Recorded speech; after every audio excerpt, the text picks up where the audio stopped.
Don't mind me. Giggle like an Good afternoon, this is Colton from Voice Acting. We're here with Mel Milton. And over here we're just going to talk about a few things of your career for the art field. Yes. So one of the things that we come across is people experiencing some challenges. What are some of the challenges that you have experienced in your field of work? Oh, the whole thing is a challenge, right?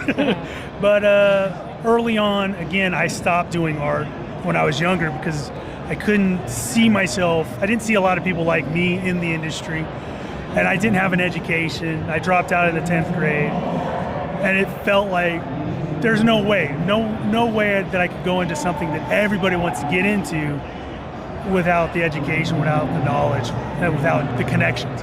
So, but when I met my wife was when I first looked, and I was like, I never thought I'd get married. So that was like the first goal, like, oh, I could get married. I remember going to my wife, like, well, if I could get married, maybe I could be an artist for a living. And I was thinking she was going to think I was ridiculous, but she was, go for it. And so I promised her, before I got married, I said, if you will wait. So I took the next 3 years and just plugged away at my art, tried to connect with as many artists as I could, and I didn't realize how many artists were in Utah, just Utah alone, Oh, yes. And so I was just the video game companies, children's book illustrators. I mean, there's old movie guys out here.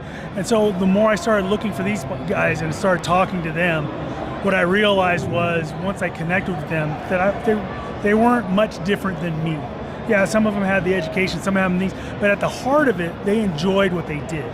And so to me, I was like, what I got from all those people was like, to share that passion. Like those guys made me even more so like, oh, that's why I want to get into it, because I want that kind of personality, and I want this kind of lifestyle. And to me, I just want to be a big kid, I'm growing up to Saturday morning cartoons and, get my bowl of cereal and plopping down and, watching Transformers and, all the likes like that.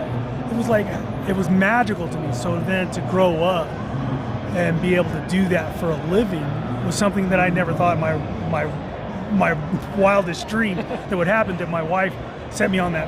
And I don't take it for granted. So when I get the chance to talk to people about, that passion, if they have it in them, it's like, don't be embarrassed of it. Like, how far do you want to take it? And if you really love it, it's not really about the job. I don't really, it's nice to have the jobs, but I do it for myself first. It's like my gift to myself to bring that kind of happiness into my life through my creative process. And if somebody else likes it, that's just a bonus.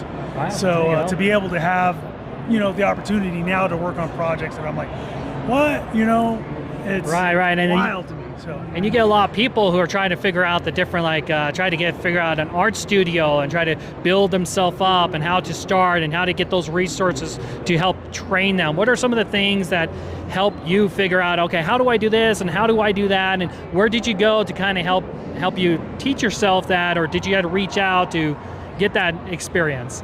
Well, in the initial, like I said, it was funny. I was like in my 30s when I found out like the public library was free. I was like, oh, I could go to the public library and there's great resources in there. And so I would go there in Barnes and Nobles and I'd pick through books and stuff like that. And like I said, once I found out there was studios here in Utah, I was like, okay, well, here's one close to my house. So I would reach out to people that I knew worked at the studios, kind of pick their brains, kind of see what were they like? What made them so much more different? Other than the skill, right? It was, what did they possess? And to me, I was like, okay, I have the passion. I can get better, but am I the kind of person that would be in that field? Would I be hireable? And the more I looked into it, the more I realized it's like, okay, I'm not much different than them. Hang out with them. I do every Friday afternoon. There's a draw lunch in the Provo Mall, right, in the Orem Mall. And we just go to the food court and it just people gather, and it's making those kind of connections that got me excited about it. And then finding artists and be like, okay, here's an artist that I really admire, and I would copy them, right? Like just emulate them, like pretend like I'm in their mind, deconstruct it. And what I realized by doing that was I was learning how they were making their choices in their work and what was appealing to me, not just emulating, but just analyzing, like, okay, why did I like their use of color? Why did I like their use of line? Why did I like their shapes? What did I dislike? What could I do that's better? Taking all that information and started bringing it into my own work. And it was funny that it was like, in my art, I see all my influences.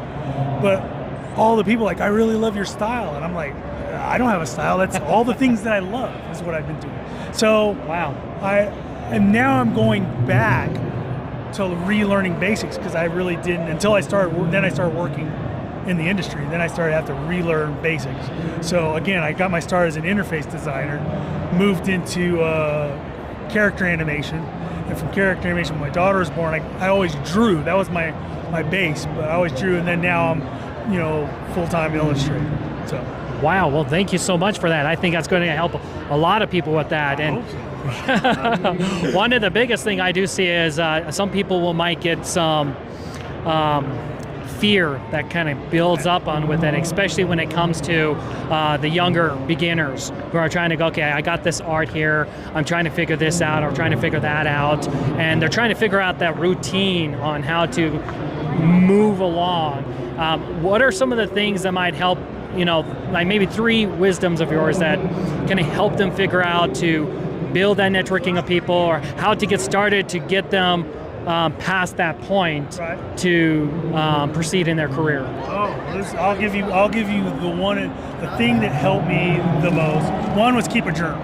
Like I kept, and nobody's going to do this, but I keep 3 pages of neat cursive handwriting, and I would write in a journal every day, 3 pages, not messy, neat. And then I could pour in, I would use it, just write all my negativity. I'd be like, oh, today was terrible, blah, blah, blah. But at the end of every journal post, I would put what I was grateful for, right? Like, I'm grateful that I took the time to clear my mind, whatever. Grateful for my wife, I'm grateful for my daughter. And by putting myself in that gratitude place, right? And then attaching a positive. So the cursive was to show, like, have hand control. And I would get cramps in my forearm, just like, oh God. I would assume so. Right, and want to rush. I would want to rush. It'd be slow down. Just enjoy the process of making neat cursive handwriting. And the other thing that helped me out a lot was, early on, it was like, I don't know what to do. I don't have a whole lot of time. And as soon as my daughter was born, I was like, oh, I would want to do something big, which would keep me from doing anything. So I was just like, just poop something out. So my online presence is Mel Made Dukes. So Dukes is short for Dookie, which is short for poop. So I would like, just poop something out. So I would post every day, here's my daily poop, right? And I would set a timer for 15 minutes, right? I think that's a great idea, especially when you're dealing with a profession and you're trying to balance that with your life as well, and finding that balance. I think that's great. Because that, especially like trying to be a father, trying to be a husband, trying to be a homeowner, is like I got all these other things. So a lot of the things that we cut away are the things that we consider hobbies, or they're a little extra, and drawing just seems so much more frivolous, and I was wanting to give that up, and so like I said, 15 minutes, just poop something out, it doesn't matter, move the pencil, and then at 15 minutes stop. Don't try to do more, don't try to be like, okay, I'm gonna do more, because you'll find your groove. Once you start something, your mind will start going, oh man, well, let's go some more. And if you stop, your mind will, I got more ideas for you, right? But if you go too long, the mind goes, well, why are you doing this? You start getting the brain block. And you start getting that negative thing that starts creeping in. Stop. At 15 minutes, stop. Take that positive, and then go to something that you love, like your spouse or your children. So I would go 15 minutes, draw, and then I get excited. Then I would go, okay, I'm going to play with my daughter for 15 minutes. And be on purpose, like play. And then on purpose, be that way with my wife for 15 minutes. Doesn't have to be all day long. Just do it for 15 minutes on purpose. Do that with a stranger for 15 minutes. And in that 45 minutes, you've just improved your life so much more. And now all of a sudden you've attached an excitement to your art. And then you go back the next day, it's like, okay, 15 minutes. And your mind will be like, oh, okay, I got even more. I'm excited. You're like, no, I'm gonna take that excitement. Show that into the people that love and support me. Show that to strangers. And grow it. And every day, eventually your mind will go, I understand what you're trying to do. You're saying art is important. Is it important as your family? Is it important to the people that are around you? And as soon as you start putting that in, you loving that process. It's not like, I always find my friends are like, how do you stay so motivated? And I'm like, when you see, if I could show you what art has done for me, and you could see why I'm so excited to be an artist, you would be like, I'll buy that. I'll buy that. Even with the challenges. Yep. With the challenge, you go, okay, I understand stuff's going to be hard, but this is a gift. If I don't give it to myself, my family misses out on it, my friends miss out on it, and it's not fair to them. And so, and then on top of that, there could be a stranger who wants to hear that, who's like, I want to be that. I want to be something. I know my art is something good, something positive that could do something for somebody else. And the first time I saw it affect somebody else, it hit home. And I was like, that's what art truly meant to me. It's not about the work. It's about what it means to me and showing people my family's important to me, my art's important to me, my community's important to me, and that's what art has given me. Art is just, or whatever creative outlet you have, that's just the subject for you to find that out for yourself. Wow, well, thank you so much for that. I really appreciate that. Appreciate it. And this is Shout Out, and this is Mel. Thank you again for this great opportunity.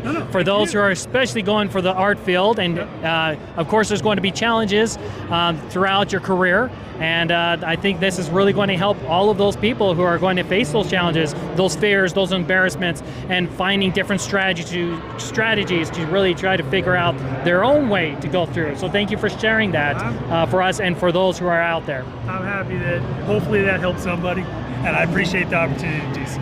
Thank you. Thanks a lot, Cole.